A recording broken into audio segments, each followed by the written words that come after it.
naitwa Karibu Joseph Mwita.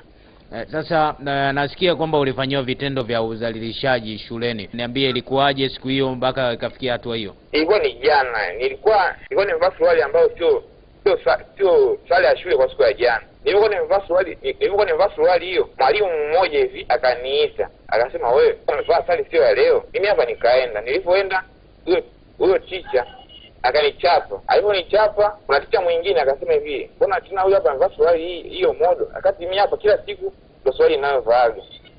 Huyo mwalimu aliposema hivyo akaichana hiyo suruali. Alipoichana hiyo suruali akanizungusha madarasa yote toka form 1 hadi form 4. Mimi hapa nikaa nasema teacher, mbona unataka unidhalilishe? Nasema wewe ndio utakuwa fundisho kwa wengine. Baada ya mwalimu huyo kukufanyia ulichukua hatua gani? Nilikuwa ndani kwa mwalimu mkuu. Nilikuwa ndani kwa mwalimu mkuu. Mwalimu akaniambia mwalimu mkuu akasema mwalimu akasema mwalimu mkuu hayupo. Nikataka niende kwa second master naye akasema hayupo. Kwa hiyo mimi hapa bwana kwa mwalimu mpaka nikaja hapa nyumbani ndo nikamkuta baba ndo tukaenda shuleni. Kwa hiyo mlivyoenda shuleni na baba yako sasa ikawaje? Nini kilifuatia hapo? Baba yeye akasema hivi kwamba anamwachia mwalimu mkuu, anataka aende Jumatatu kwa mwalimu mkuu. Mwalimu mkuu wake ameshafuatilia vyote amwambia. Kabla ya hapo nasikia ulipigwa bakora. Ni bakora ngapi ambazo ulipigwa kabla hawajaanza kukuchania suruali na kukutembeza katika madarasa yote kuanzia kidato cha kwanza hadi cha 4? Mara kwanza ilikuwa viboko 6.